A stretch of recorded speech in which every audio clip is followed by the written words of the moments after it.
people thought that was somehow him like speaking for Biden too. Oh. I remember that, and I was like, no. No, like he just wants to He get his just wanted wife. to see the migrant. Yeah. Oh, these guys are so. They're always based. All their decisions are based on principle. Yeah. It's high principle. Well, it's also like not like an exact parallel, but it's similar. Like now you can do Supreme Court confirmations of votes with Yeah. things like that.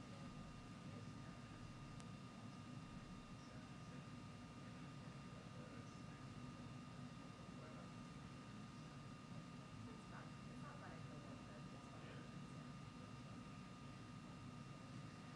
Okay, and we had Have they actually left? He's left the beer pong. Oh, look at that.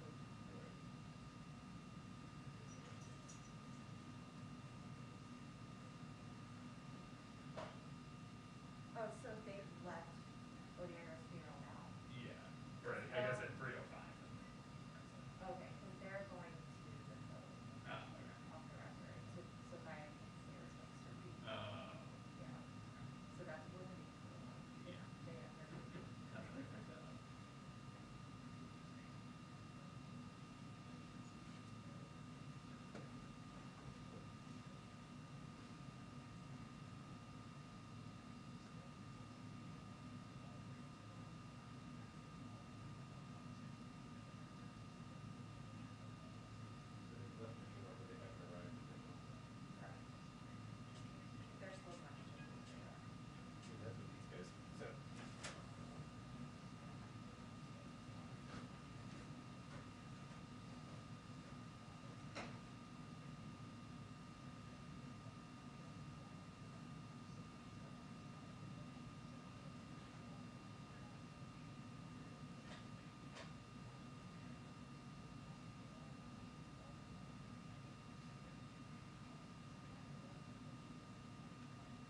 good. I mean, less good the more COVID there, honestly. Right, right. But no, it's I just love not having to like, you know, drive in Drive the from suburbs. Annandale, right. Yeah, all the time.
have the Lancet thing? Is that like HR people? Yeah. Yeah. Yeah. Well, and it's, I think it also hold up a little bit on the like younger worker people who are like offended that You sound so old. I know, believe me, my daughter tells me this all the time. We had to just, okay, all offensive aside, but, you know, the thing is like, they were offended that they will only be listening to people who love them, Right. not like, you know. That doesn't look a very Gen Z capture the thing to whole say. picture Of them there as an employee. as a person, as an employee, and how helpful they are, but, you know, podcast. So this morning, you know, I was saying something, talking to my daughter, and she said something about, somebody, and I said, oh, you're like assuming it's he to control the call. I said, that's sexist. And she's like, you know, because like she was assuming that, let's pretend it was God. He's whatever. It wasn't, but it was something like that. And she's like, and I said, well, sexist, you know, like assuming that it's man or woman. Do you know the difference between sex and gender? I'm like, I think I do. I mean, I know.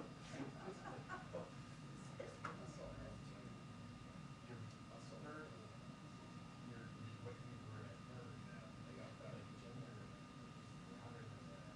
So like, literally, gender is we're so like lame.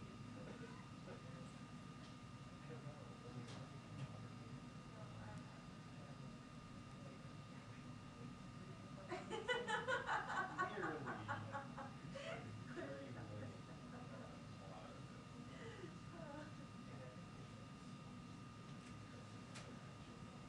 I think it's like because of the attention one of the things that just doesn't make for especially her, I mean even my son, like her age, she's a couple years younger.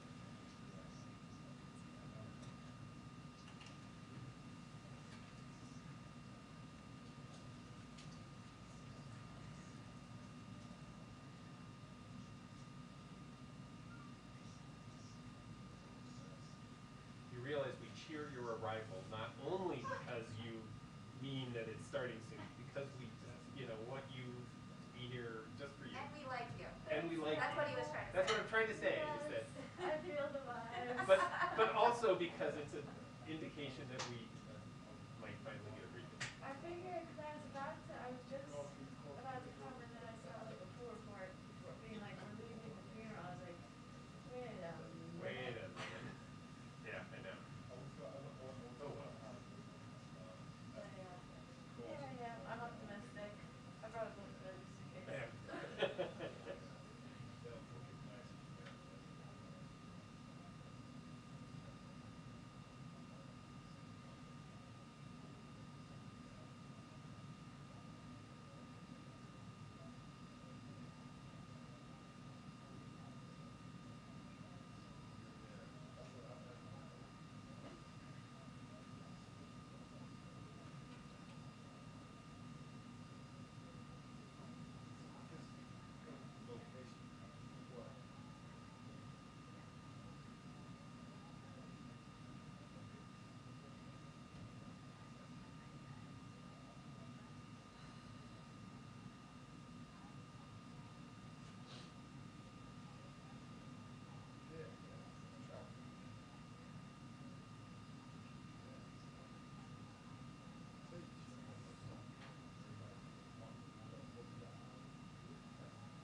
It's been communicated. Hey, frankly, I've been good with like 2 questions and then let's, you know. I was just gonna say hi. I did for a little bit. No, no, it's fine. So wait, the pool is back? They haven't left. Oh, you still haven't left yet? Oh. Yeah. See, I haven't seen any notes saying they want to see us. I just sort of assumed that like, I'd go back there and when I came out, I was confident that. I gotta get a party. Oh.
Very, very discouraging to see that.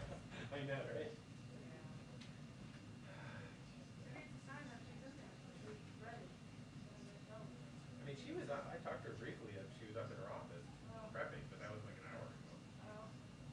So, she was not on the hill with me.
want to do tripod. I like that.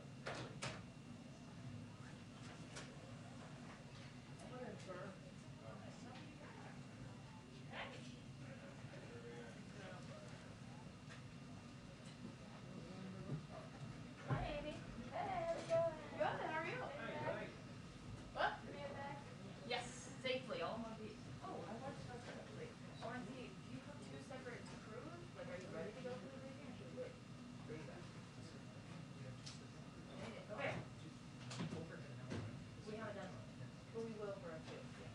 But I just want to take a weekend. I don't want to do the two and then do it. There we go. Oh, sure. Okay, great. Is that how time you need? Oh, sure. Okay, I'll let them know. Thank you. Hi. Liz, you want to feed on a rack? Now, we're gonna get a 2 minute. No, let's do it by the line. Got it.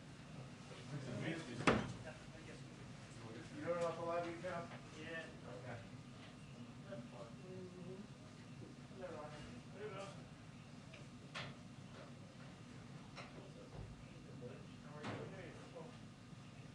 You guys will come back.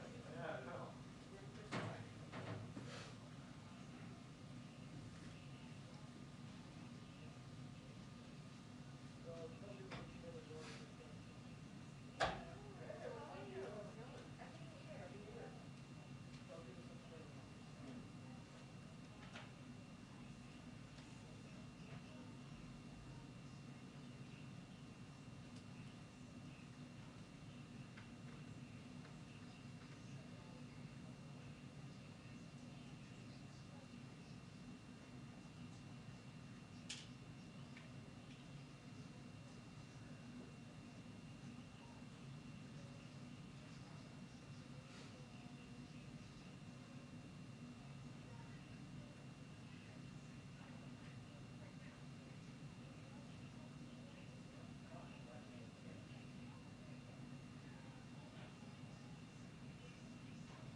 Howdy.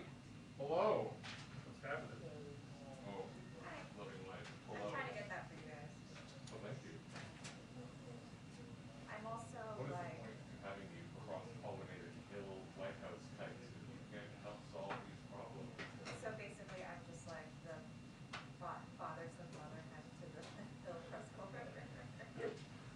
I'm also like, the problem with the hillside is that all of it is like Hi. self-facing and also. We're about to get started. I was seeing if the TV folks are ready. One of your people just said that I think they asked for like 3 more minutes or something. 3 more minutes?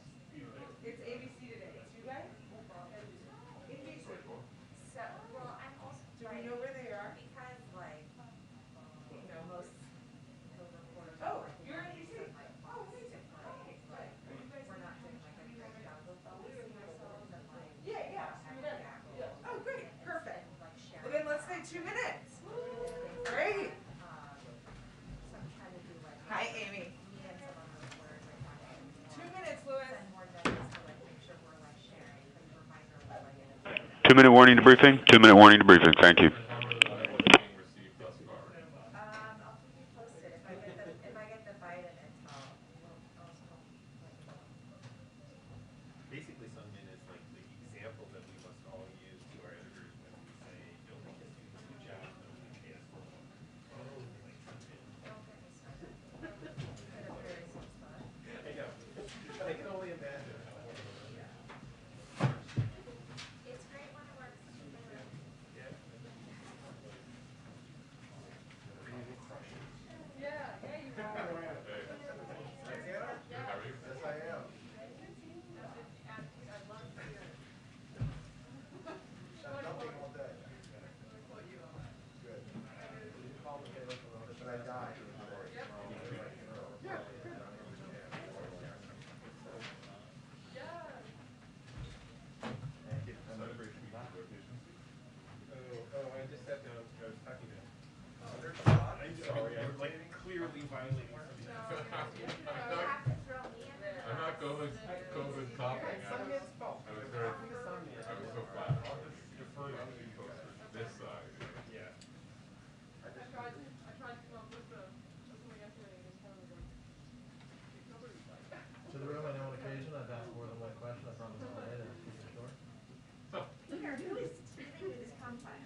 Okay, we have a very special guest, a return guest, shall I say, Brian Deese, our NEC director, who's going to give some brief comments on the data out this morning, answer a couple of questions, and then we'll proceed from there. So with that, I'll turn it over to Brian Deese.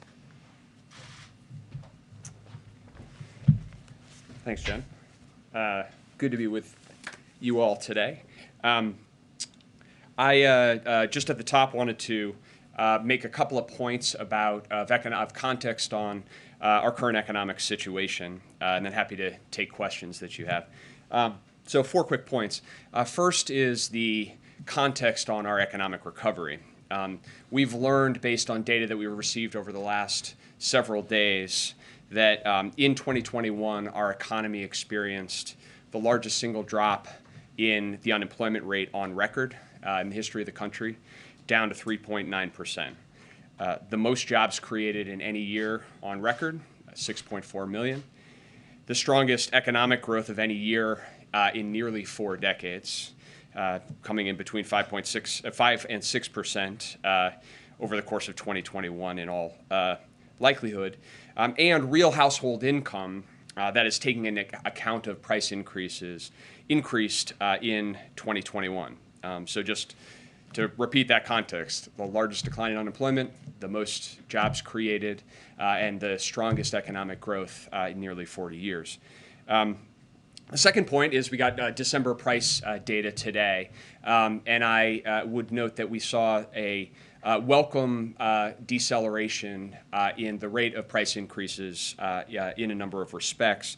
In the headline price increase data, we saw a decline month to month to 0.5%, down from 0.8% in the month before. It's still too high, but a moving in the right direction. As I think I say every time here, and if I don't, it's a mistake, we never index too heavily on any individual 1 month of data in any direction. But I would note that we saw in prices from November to December a decline in the rate of growth of the prices for food at home, which is a technical way of saying food that people buy in the grocery store. And we saw a drop in the price of energy, both at the gas pump, but also natural gas and winter heating costs. And many of you focused on the annual 7% rate. If we are trying to look at where we are headed, the month-to-month changes are more instructive. And most independent forecasters continue to project that we will see moderation in price increases over the course of 2022. Third point is the global context for this data, both on prices and on economic growth writ large. What we're seeing right now is these price increases are a global phenomenon, and that reflects the nature of the global challenge of coming through a pandemic crisis and a pandemic-affected recovery. Over the past 6 months, price increases in the United States and Europe have basically run neck and neck. In December, the EU saw its highest recorded inflation on record. Germany saw its highest inflation in December since reunification. And so while there are differences, but country by country, this is a global phenomenon and driven by these global issues, which comes to the fourth point, which is given the unique strength of the United States economic recovery, overall growth, as well as the labor market, we are well positioned to attack the challenges of prices and costs head on. And that's exactly what the president and this administration are doing. And it's his principal focus when it comes to the economy. As he laid out on Friday, his approach to attacking prices and costs are grounded in the premise that the right way to do this is to build on the economic successes that we have seen, not to abandon them. And that really means, with respect to what we in the administration and Congress can do, is to focus on how we can expand the productive capacity of the economy, how we can make sure that our economy can produce more goods and services more cheaply and easily across the country, get more people working, and get to the strong, sustainable growth that we are beginning to see. And if we can address these present challenges, we'll hopefully see going forward. The president's outlined a very specific three-part plan to do that around unsticking supply chains, protecting consumers, and promoting competition, and trying to actually reduce directly some of the most significant costs that Americans' families face. And obviously, key elements of the Build Back Better framework go directly at that issue. And so I'm happy to talk about the policy details behind that plan in general, but I think just to summarize, we have historically strong economic growth and labor market outcomes. We saw some welcome deceleration, but price increases that are still too high. Decidedly a global phenomenon happening everywhere, but we in the United States are uniquely well positioned against that challenge, and that's the president's focus.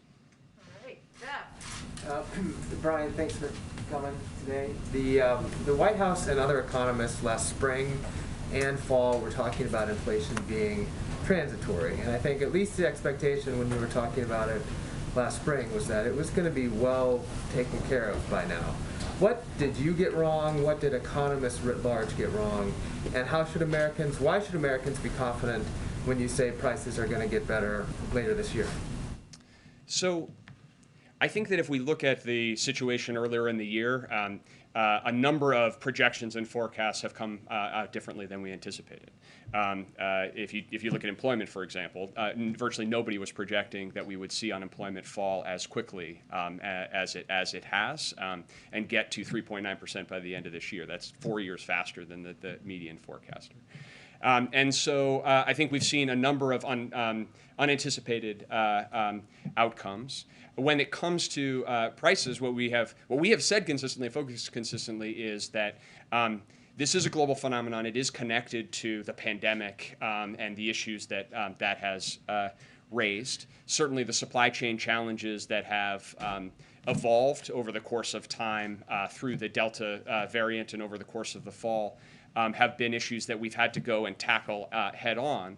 But I think that the nomenclature aside, we find ourselves in a position now where we're looking forward, and most forecasters are projecting that the price increases will moderate. Our focus here is looking at what are the concrete, practical steps that we can take to try to help ensure that outcome and try to help accelerate relief where we can, where we appropriately can. So when it comes to something like the supply chain challenges, those manifested more significantly than people were anticipating over the course of the summer and early fall, both because of COVID factors, but also buying behavior of major retailers and major freight movers. And so we went into action over the course of the fall to try to help address those issues and the bottlenecking we were seeing at ports.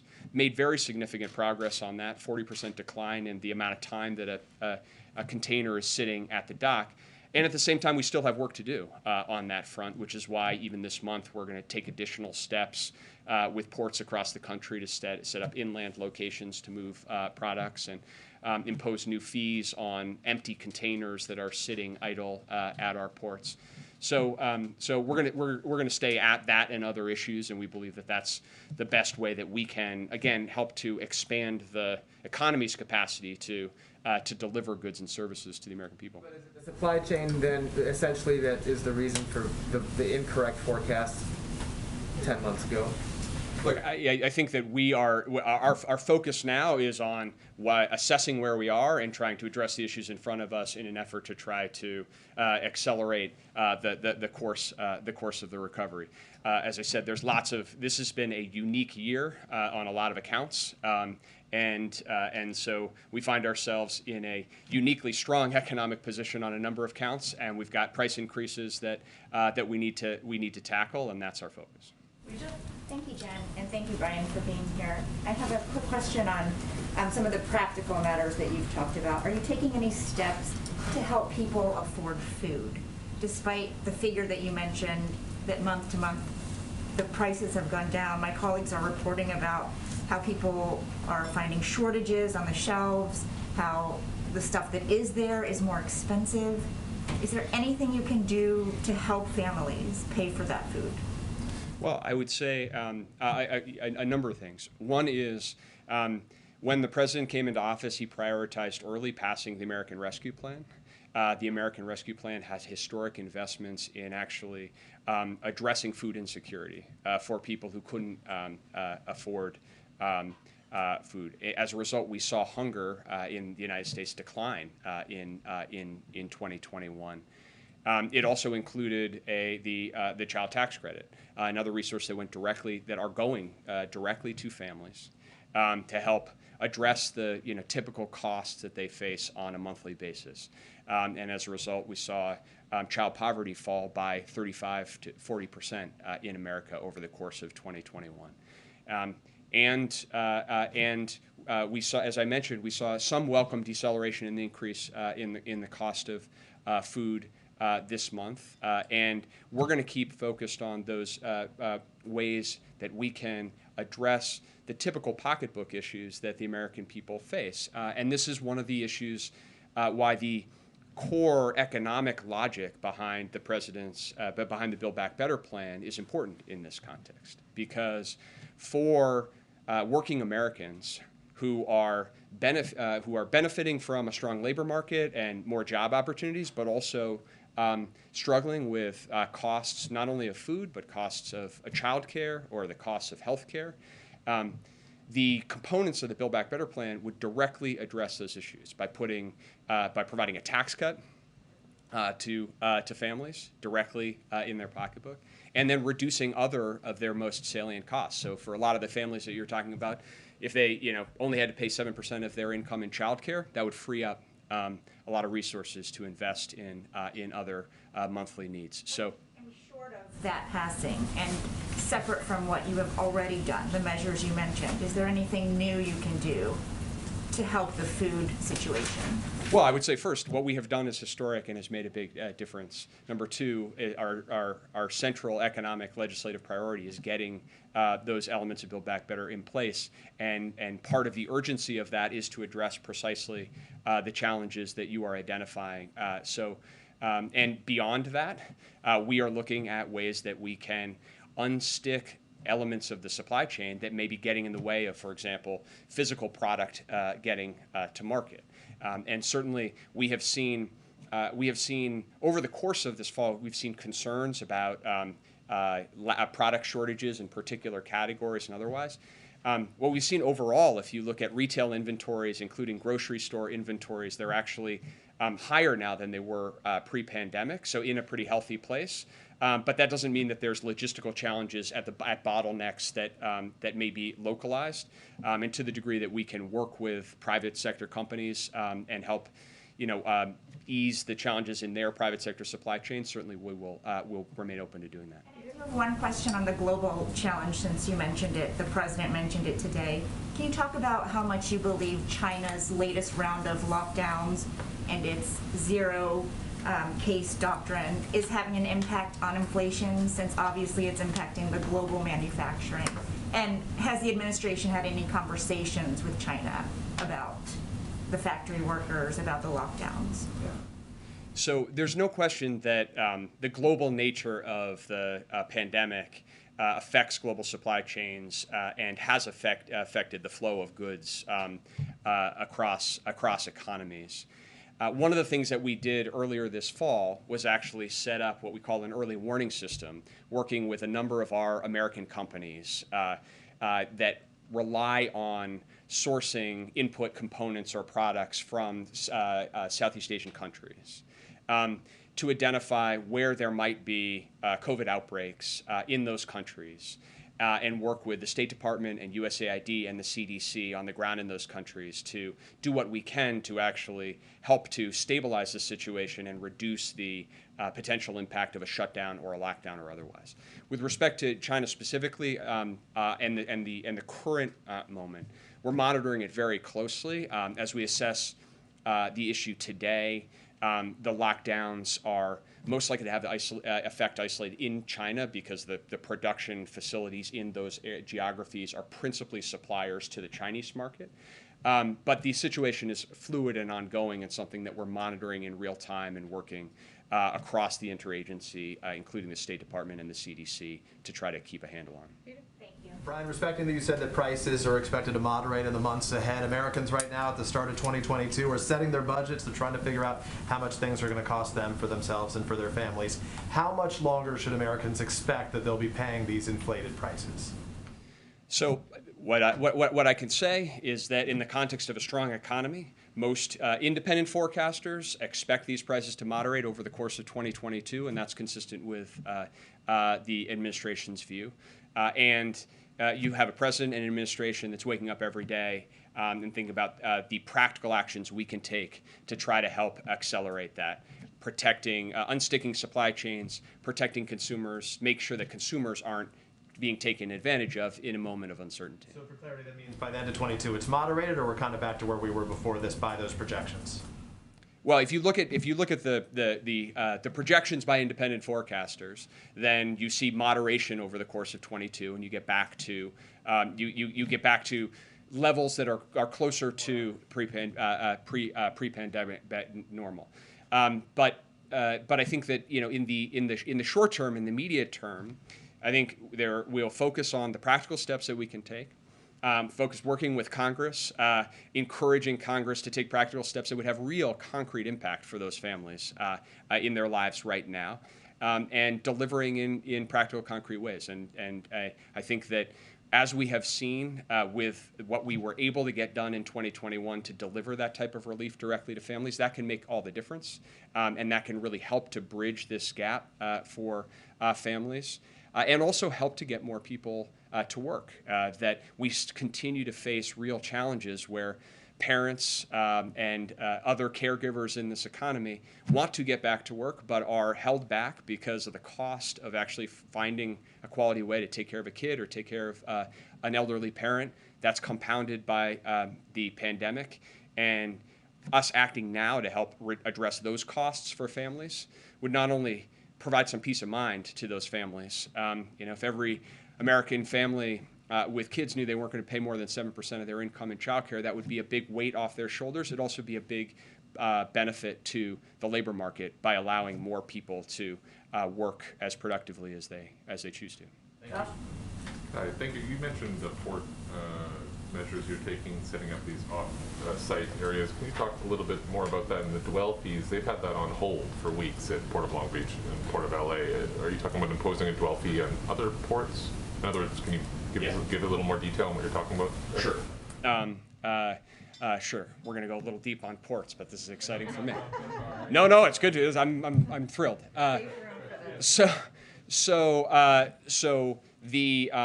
The first issue of the inland ports, and the idea here is relatively simple, which is if you're having to offload all of the containers at one location, it creates a bottleneck. It means fewer things moving through. If you can push that product out to facilities inland, then you can increase the throughput. We've taken steps at the Port of Savannah to open multiple ports, and we've seen real progress there, reduction in the backlog coming into the Port of Savannah quite noticeably. So we're going to take action at the Port of Oakland, finalizing inland port opportunities there, basically running the same play there as well. And we're working through the national port associations to basically work with any port that sees that as an opportunity to try to deploy that. And we have money that we have been able to deploy associated with the president's infrastructure legislation to try to help move that as quickly as possible. On the dwell fees, there's the issue around the fees on import containers that they have identified and said they're willing to impose. Just the threat of doing that was actually quite effective at getting the ocean carriers to move on their own and provide incentives, carrots and sticks to move that through. Now, this month, they're focused on a fee on export containers, basically the empty containers that are sitting idle that need to be moved off and shipped off in order to create more space. And they have announced that they will impose those fees by the end of the month. But as you know, part of the announcement of those fees is to give everybody an opportunity to figure out, is there a more efficient way to solve this than the imposition of those fees? But that's where things stand. Forgive me, both you and Jen, for asking about the Fed. On December 1st, You said that the president would be making choices in the coming days on the 1st, and you said that part of the reason to make those picks was so people could, quote, face squarely head on the economic challenges that we face, the governors can. So at the time, we're talking about imminent picks that would help the central bank, who the president is now banking on to help fight inflation, see around corners and address crises. 6 weeks later, we don't have picks. So I guess my question is, what's the holdup? What changed? And do you think that that 6-week delay is having an impact? I mean, you're relying on the Fed to be able to help curb inflation, and they don't have a full bench. So in your last question, no, I don't think it's having an impact. I think that the most immediate issue on that score is that the president's two nominees to be the chair and the vice chair of the Fed are now up in front of the Senate. One had his confirmation hearing yesterday. The other will have her confirmation hearing tomorrow. And Senate moving expeditiously to confirm both of those nominees is important, and we are grateful to the leadership, the committee leadership of Chairman Brown and others in the Senate for moving quickly, and that is important. At the same time, we are working closely with congressional leadership to finalize those additional nominees, and are confident that we can move them on a schedule that will mean that they will be in place at the appropriate cadence. So I don't have any news for you today about that personal announcement, but is inflation like a ball game when you're making these considerations in terms of considering particular candidates one against the other, or is it part of a range of factors? So I think the president laid out his thinking relatively, in a sort of relatively detailed way in the context of announcing Chairman Powell and Governor Brainerd for the positions that he's nominated them to. And I think that basic approach extends to the other chairs as well. So obviously, expertise, independent judgment, and proximity to the range of issues that the Fed is facing. Obviously, central among them is charting a course of monetary policy that sustains the strength of recovery and achieves the dual mandate while making sure that prices are not entrenched, but also facility with other, front and center issues like financial regulation and the financial threats associated with climate change. Mary and second, and then we'll have to wrap it up. You mentioned that you expect prices to moderate over the course of the year, but how worried are you that consumers and businesses are starting to expect inflation is here to stay and will act accordingly, especially as many workers aren't feeling any increase in wages due to the increase in prices? So it's a concern, and it's why you heard the president on Friday reinforce that the Fed should and needs to have the independence to act to make sure that prices don't become entrenched. I would say that if you look at the market, you haven't seen a noticeable move in long-term inflation expectations as of recently, and so it's a concern, but it's also part of why we think that acting in the way that we've laid out and respecting the independence of the Fed is the right approach. And I think that for typical people who are working and thinking about their household budgets, for many of them, they've never seen a labor market that offers as many job opportunities as they have right now. For people in the bottom 40% of the income distribution, wage increases are up at historic levels, which creates new opportunities.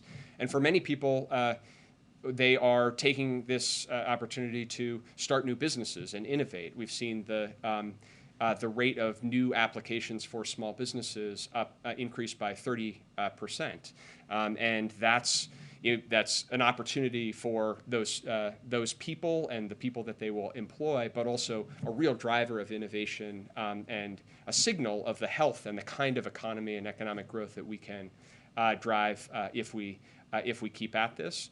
And the last thing I would say is that for those typical folks sitting around the kitchen table thinking about this coming year, the largest single costs that families face are healthcare, childcare, the cost of a home, and we have concrete, practical, straightforward ways to deliver relief on those costs and to do so in a way that wouldn't add to aggregate demand, wouldn't create an inflation concern, would be fully paid for across time. And in fact, the principal long-term economic impact would be to expand our economy's productive capacity by getting more people into the workforce. So that's why, you know, our focus and our work on Build Back Better continues. And I guess we will leave it there. Oh, no, we have one more. Okay. Build Back Better, would the White House support adding a work requirement like Senator Manchin has discussed to the child tax credit as part of the package? So I think the president has spoken to the importance of the child tax credit and his views on that topic. I would say that if you look at the child tax credit itself, 97% of the recipients of the child tax credit are working, and among the remaining 3%, the majority are grandparents or people with disabilities. So I think that you have a tool that is delivering relief to working families right now.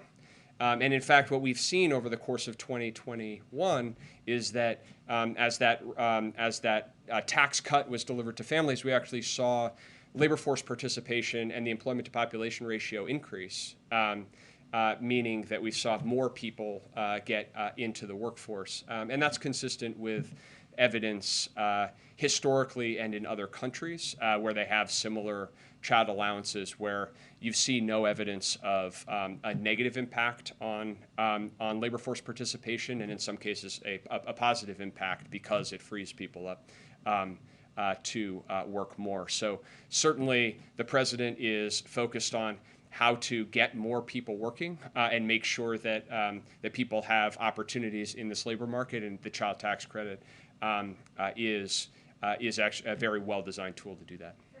At a minimum, the White House doesn't think it's necessary or it's redundant or as part of the package. Yeah, certainly the child tax credit operates in a way that goes to working families and does not create any disincentive for people to work, and if anything, would help more families and more people get into the labor market. All right, Can thank I you, ask Brian. more about the global phenomenon? All right, kick it up. All right, last one, Raquel, on his way out. Thank you so much, Brian.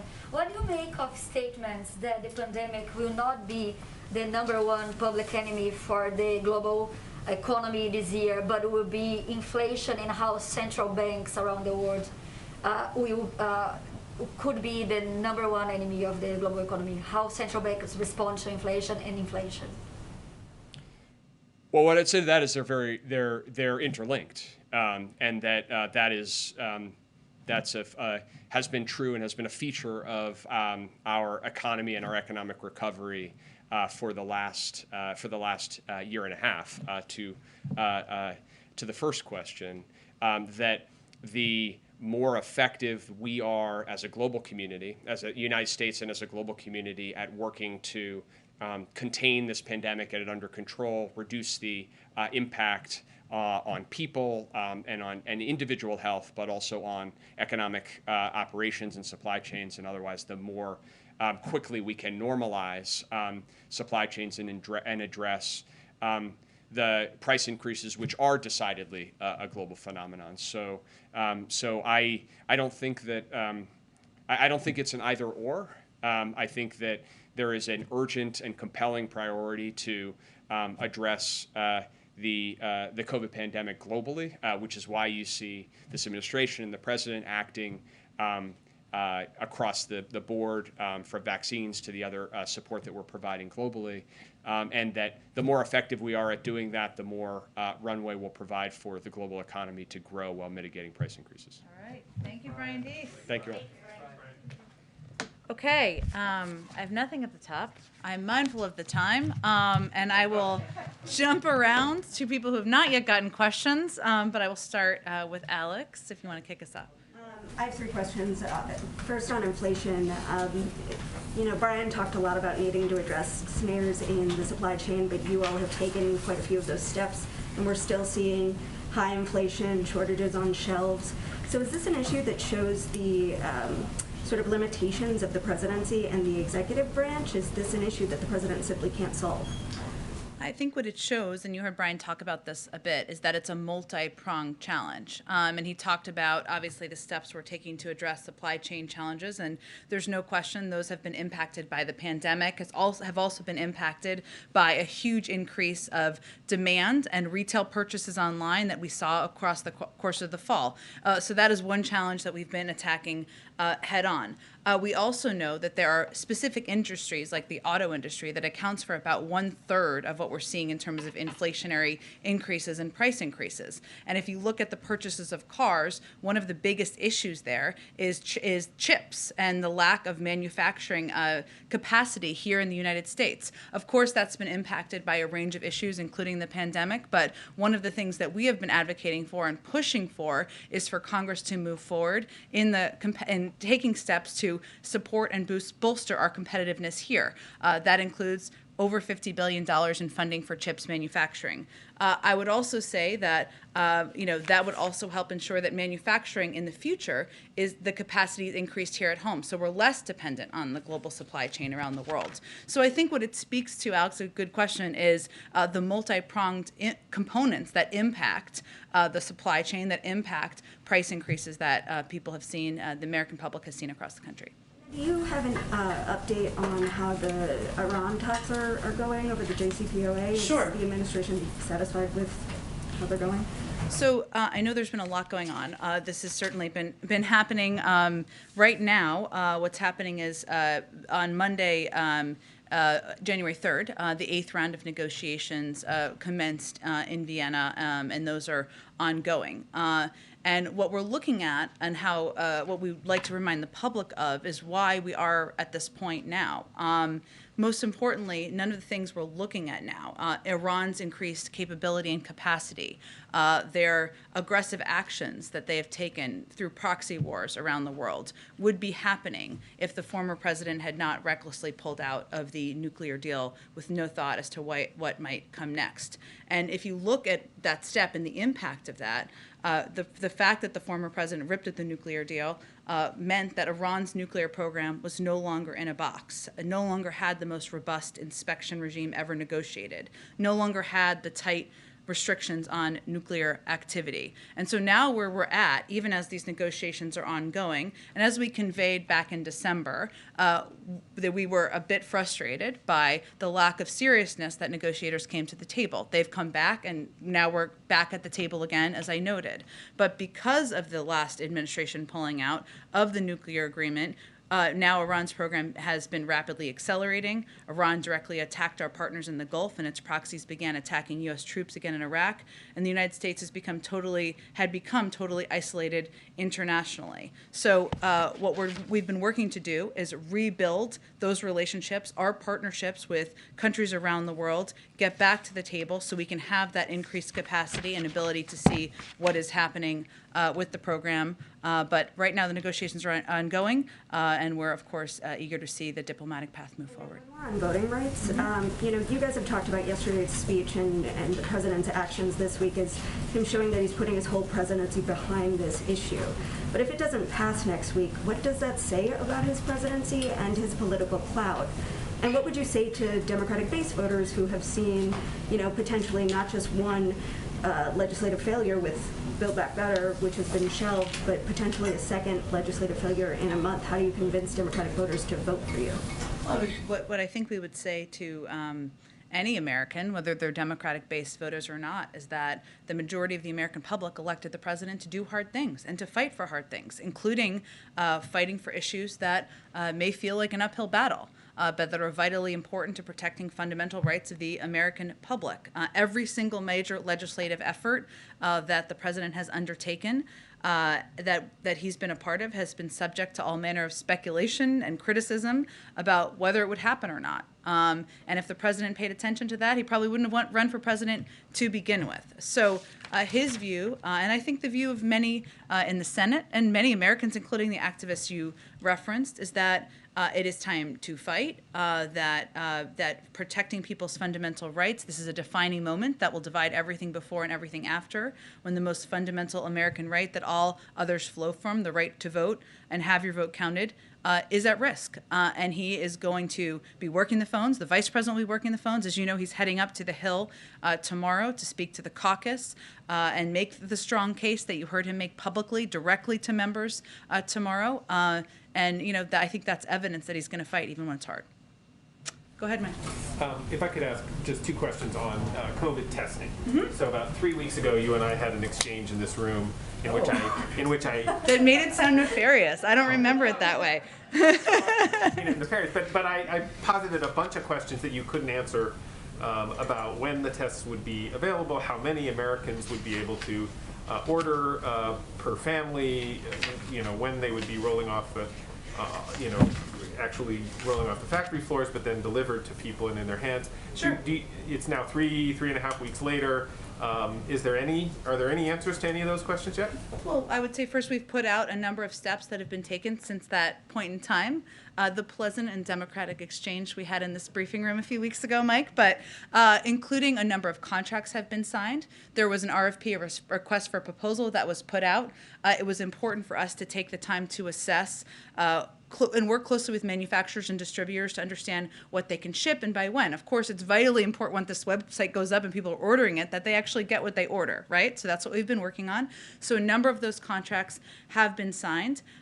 We expect that the first of delivery of these contracts will be arriving by early next week, which is a good sign. We expect to also have details, or everyone can expect we'll have details that we put out on the website, as well as a hotline later this week, more specifics about exactly the questions that you've been asking. So the American public can expect that later this week. And we also expect to have all contracts awarded for the $500 million over the course of the next 2 weeks. So that's the status of where things stand. I would also note that in that period of time, we've also been distributing 50 million tests to community health centers and rural health centers. We've also expanded our federal testing capacity, including right here in Washington, D.C., in New York, Philadelphia, New Jersey, other places that have been impacted. We made an announcement about providing additional funding and testing capacity to schools today. And tomorrow, the president will be providing an update on COVID and on our ongoing effort to fight the virus, and providing an update on more we're going to continue to do. So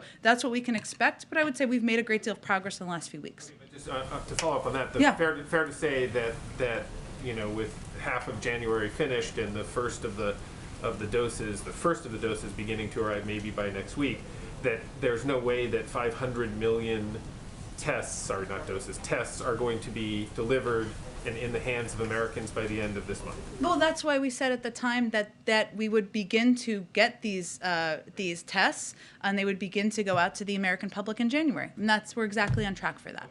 And then the second question, it goes back to the summer. One Yep. of the things you guys have said repeatedly is that the reason that you're having to take the kind of steps that you just talked about is because there wasn't the capacity in the system to produce the tests so that they would be more available now.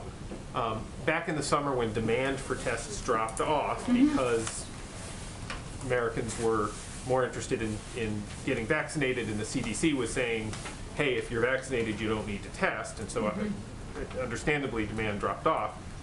Why didn't the administration do what the federal government does in many emergency anthrax vaccines and others, which is to create a government market for tests and say to test makers in May and June of last year, we will guarantee that we'll buy a billion test kits, keep manufacturing them, don't stop. Why didn't the administration do that in the summer so that we would have been in a position this fall when Omicron hit to have the number of tests, and you wouldn't have had to go through this process? Well, I would say there were steps and decisions that were made in the summer, including steps that we took in the early fall, which were to use the Defense Production Act to $3 billion worth to invest in the testing market.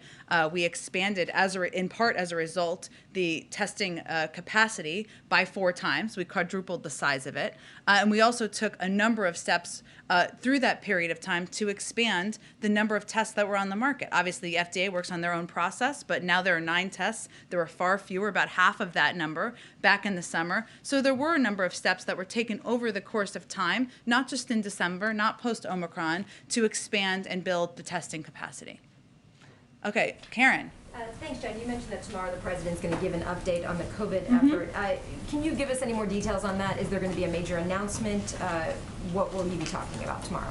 Well, as you know, Karen, at every step in this process, and frequently, the president provides updates on how we're building on our capacity, right? Whether that is vaccine distribution or capacity at one point, testing capacity or supplies, PPE. So he will be building on that tomorrow. I don't have anything specific to preview for you in terms of the components at this point, but let me just give you a sense of kind of what we've been doing to address what we've seen, straining hospital capacity and needs as we've seen the surge in Omicron in recent weeks.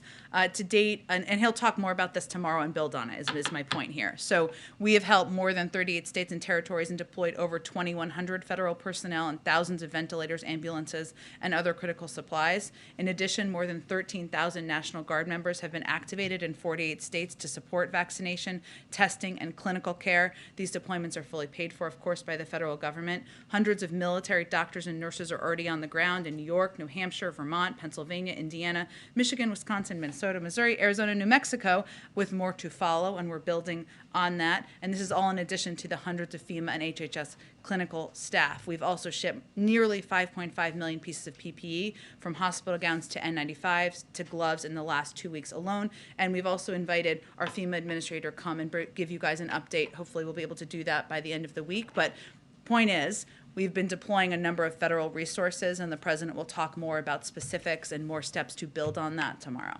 And one quick one on testing. Last year, the administration had announced there would be $10 billion going to schools for testing. Today, well, the president last week specifically brought up that $10 billion when he made a pretty forceful statement about keeping schools open. Today, the administration announced 10 million tests per month will be going to schools. What's the accounting for the $10 billion? Did schools use that? Is that money gone? And that's why there's now a need for these additional tests to be sent out directly.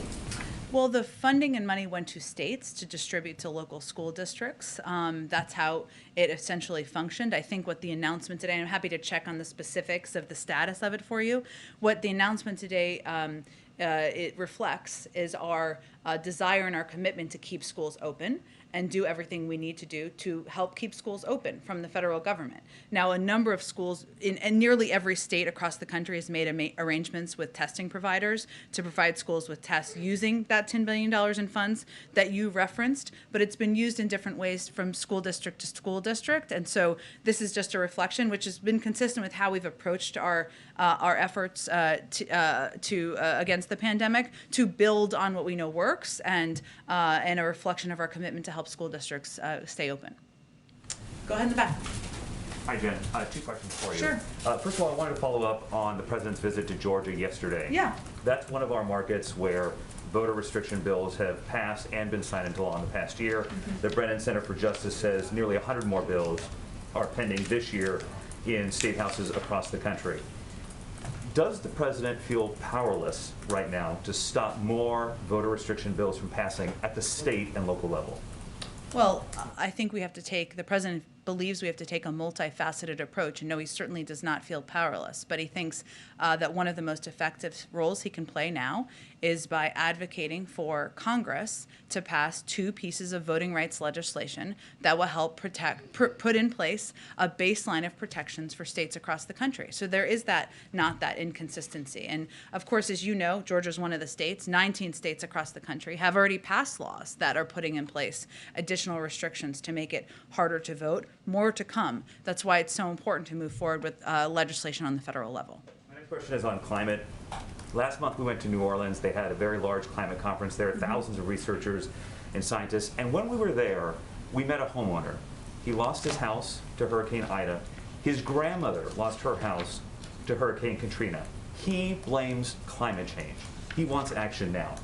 Today, the White House announced a host of clean energy measures, but as the Washington Post reported on Sunday, nearly 3 dozen rules that would impact the environment at the Energy Department are delayed.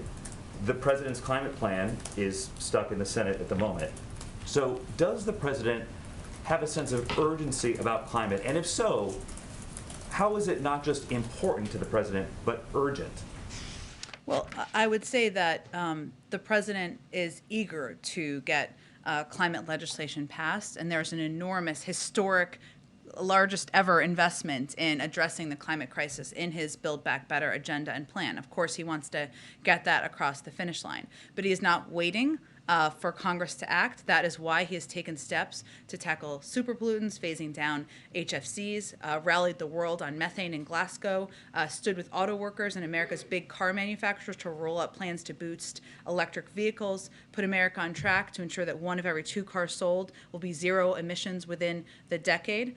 He's going to continue to take steps. He's taken a number of steps that he has the ability to take to address the climate, to adjust the climate crisis. And of course, he wants to get his legislation across the finish line. I think the point you raised is a really interesting one. I mean, there is a startling statistic that something like 1 in 3 Americans is impacted by extreme weather across the country. You referenced a specific storm. There are storms that have taken place in the Northeast and the Northwest. It's devastating people's homes, people's communities, and it's also devastating local economies. And it's a reminder of why it's so important to act on this, on climate. The president believes it's urgent. Absolutely. Go ahead in the back. Thanks. On Build Back Better, there was a lot of discussion about whether it would help or hurt the situation on inflation. Just noticed in the inflation statement from the White House this morning, there was no reference to Build Back Better. There was a reference to the American Rescue Plan.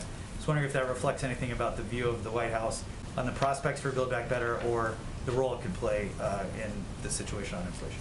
No, I would say that your colleagues here who are frequent this briefing room have heard us say more times than they can probably count the role of a number of economists in advocating for Build Back Better passing because of the impact it would have on lowering costs and addressing inflation. And ultimately, how the American people experience inflation, as we were talking about when Brian Deese was here, is costs rising, whether it's the cost of meat, or which of course we say has a range of reasons for it, or the costs of goods they're purchasing. And for us, our objective and focus is on lowering costs. And the biggest costs, some of the biggest costs impacting the public are childcare, healthcare, elder care, issues that are addressed in Build Back Better. And one on COVID in the briefing this morning, Jeff said you're in the process of, quote, strongly considering options to make more high-quality masks available to all Americans, but I don't think they really got into specifics on that. Can you share any of the options that you guys are looking at on that? I don't have more details. I would just echo what Jeff said, is that we are strongly considering that and certainly want to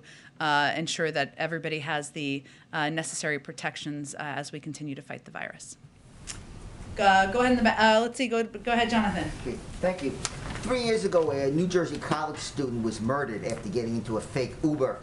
Legislation to require ride-hailing services like Uber and Lyft to have electronic systems to match riders with passengers is awaiting White House sign-off this year. Where do you stand on the legislation? And would the president be willing to meet with the parents of the murdered woman as they've requested? Well, I think you're referring to Sammy's Law, and I remember that story well. I don't know anybody who saw it or read it who wasn't deeply impacted by it. We are committed to ensuring that the safety of all passengers, including those in rideshare, and we'll work closely with Congress to ensure federal oversight of rideshare companies to protect other parents from the tragedy of Sammy's parents have gone through, and her friends and her entire community. We've met, members of the administration have met with her family and continue to be in touch on this important issue. We thank them for their continued advocacy. In terms of a meeting with the president, I just don't have anything to preview at this point in time. And one other question. Transportation Department is accelerating a pilot program to allow truck drivers under age 21 to drive across state lines, which safety advocates say could hurt truck safety at a time where deaths and truck crashes are up more than a third over the last decade. Why is the administration prioritizing that issue over other safety measures such as emergency braking, speed control devices, which the National Transportation Board has among its most wanted safety improvements? Well, we're certainly very mindful of safety. The reason this was included in the Bipartisan Infrastructure Act is because we need to address the shortage of drivers, which is impacting, of course, the transferring of goods and then the cost of goods on the shelves, right? So, but we are approaching this and ensuring it's implemented in a way that sets a high bar for safety and quality. Registered Apprenticeships offers critical structure on this front, which includes ensuring that training programs are held to defined standards and includes significant supervised and paid on-the-job training, including with skilled driving mentors. And all pilot participants in this program have to be trained on trucks equipped with cameras, automatic emergency brakes, and speed limiters. And we want to make sure it's as safe as possible while also addressing the need to have more drivers so that we can move more goods and lower the cost for Americans across the country. Did I get to everyone so far? Oh, go ahead. Oh, no, go ahead, go ahead. Thanks for the question, Jen. Yesterday, during his speech in Georgia, President Biden only very briefly mentioned the provisions of the Let America Vote Act that deal with gerrymandering and getting money out of politics. Those provisions actually poll better in public polling frequently than sort of the broader stuff about protecting the right to vote. Throughout this process, Biden's been very focused, the president, on those right to vote provisions. Why hasn't he talked more about those gerrymandering provisions, about the provisions about getting money out of politics, which do seem to be quite popular with the public? I would say first what the president's objective was going into the speech yesterday was to make very clear to the American public what was at stake and exactly what it means when we say your vote is being suppressed across the country. Because sometimes or this is what's on his mind, I should say, we shorthand and we talk about legislation or the status or the meeting with this person or that person, and the American people's, their eyes glaze over because that doesn't mean anything to them. So the objective in the speech yesterday for him was to really spend the majority of time talking about what the impact was, why this was such a dire issue, and what was at stake, and why it was important to potentially make changes to Senate rules in order to get this legislation passed. So I wouldn't overread into how many words he spent on different pieces of legislation. He cares deeply about both of these pieces of legislation. He wants to sign them into law. And then, yeah, go ahead. Sort of relatedly, Senator Romney today basically said, I'll use the exact quote, that the speech yesterday that the president gave was, quote, going down the same tragic road taken by President Trump and casting the doubt on the reliability of American elections. Does the White House have a response to that? With all due respect to Senator Romney, I think anyone would note there's a night and day difference between fomenting an insurrection based on lies totally debunked by 80 judges, including Trump-appointed ones, and election authorities across the country, and making objective, true statements, which is what the president made yesterday about the effects of a coordinated nationwide effort to undermine the constitutional right to vote. I know there has been a lot of claim of the offensive nature of the speech yesterday, which is hilarious on many levels, given how many people sat silently over the last 4 years for the former president. But I would note that in our view, and the president's view, what is far more offensive is the effort to suppress people's basic right to exercise who they want to support and who they want to elect. That's not a partisan thing, and that was why he gave such a strong speech yesterday. Go ahead.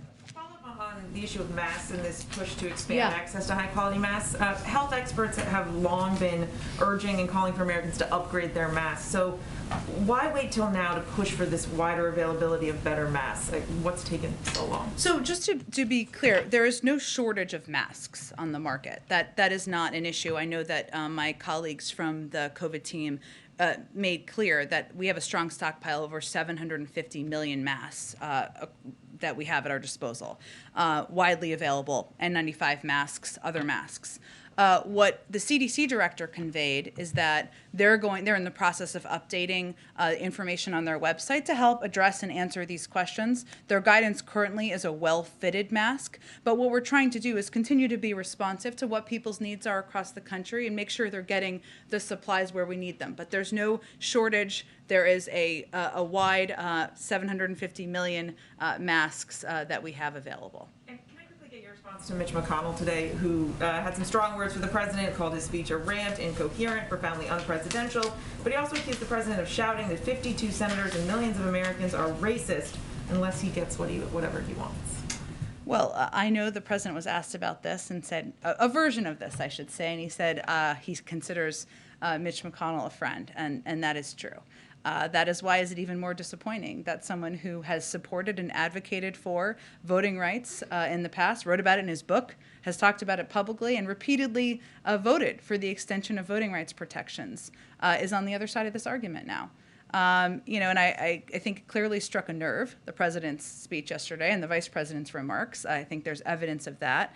But to us and to the president, what is more irresponsible, unbecoming, and divisive is the coordinated effort by far too many Republicans across the country to perpetuate the big lie and make it more difficult to vote. And we are seeing evidence of that in 19 states which passed 34 laws attacking voting rights. That's why he's standing up and made the passionate case he made yesterday. Okay. All right. Thanks. Quickly on Facebook. Go ahead. Ruling yesterday. Happy to talk about Facebook yes, anytime. Meta, I guess. Meta, sorry. A district judge yesterday denied the company's motion to dismiss the FTC's revised antitrust complaint, essentially clearing the way for it to go forward. I'm wondering whether you have a view on that, and in particular, that case is seeking to essentially break up the company, to split off Instagram and WhatsApp. Is that something the White House thinks should happen? Well, we welcome the district court's decision, which allows the Federal Trade Commission's antitrust lawsuit against Facebook to move forward. The favorable decision is a testament to the skill and determination of the Federal Trade Commission, its staff, and its experts. For generations, the American approach has been to expose our main tech firms to more competition. The president supports that. He's talked about that publicly a number of times. That approach has been key to our innovation and success, and we've been clear, and he's been clear, we need more competition in the tech industry. As you know, there are a range of pieces of legislation, bipartisan, many of them, in Congress. That's encouraging. And in July, of course, the president signed an executive order on competition, which among several actions called on the federal agencies like the Department of Justice and the FTC to use existing tools to tackle these problems. So we're not going to prejudge what it looks like, of course. There's a legal case here. That legal case will be moving forward, but certainly we're encouraged by the district court's decision. Thanks, everyone.